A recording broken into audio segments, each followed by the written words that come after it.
Alright mga amigos, medyo hindi magandang balita ito para sa mga Canelo fans pero tiyak na magandang balita ito para sa mga hardcore boxing fans. Kasi mga amigos, ayon sa ating trusted source, bumaba ang pay-per-view numbers ni super middleweight undisputed champion Saul Canelo Alvarez sa kanyang huling naging laban kay Jaime Munguia.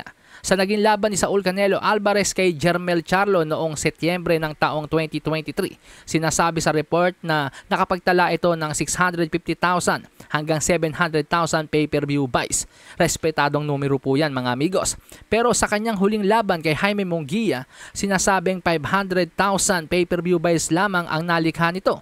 Respetadong numero pa rin naman yan mga amigos, so balit mababa ito kumpara sa mga nakasanayang pay-per-view numbers ni Canelo Alvarez. Kung inyo pong matatandaan, ibinalita ko kamakailan na 500,000 plus pay-per-view buys po ang nalikha ng Devin Haney versus Ryan Garcia, pero sinasabi nating successful ito. Samantalang 500,000 plus pay-per-view buys din naman po ang nalikha ng Canelo versus Munguia, so balit bakit natin nasasabing flop ito? Well mga amigos, ang dahilan po niyan mga amigos dahil ang asking guaranteed price po ni Canelo Alvarez ay sobrang laki po, $35 million. Si Canelo pa lang yon, samantalang less than $30 million or $20 million po sa Devin Haney versus Ryan Garcia, bayad na pareho si Devin Haney at Ryan Garcia. So yun po yung kaibahan. Kaya nasasabing flop yung Canelo versus Munguia. At kaya nasasabing good news ito para sa mga hardcore boxing fans dahil indikasyon daw po ito mga amigos na hindi na natutuwa ang mga fans sa mga pinipiling kalaban ni Canelo.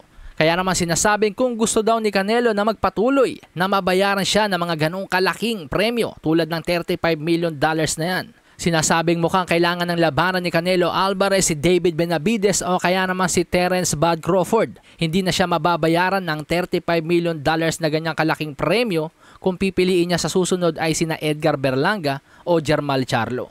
Kung ating nga pong matatandaan mga amigos, kamakailan lamang sinabi nga po ni Turki Al Sheikh na nais niyang ikasa ang sagupaang Saul Canelo Alvarez at Terence Crawford. At sinabi naman po ng promoter ni David Benavidez na si Samson Lukowich na kayang ilabas ang $60 million na guaranteed price ni Canelo Alvarez kung lalabanan naman niya si David Benavidez. Sahin ang baraha, patunayan mo sa akin ha. Sino man ang mabunot na kalaban, di ka tatakbo ha.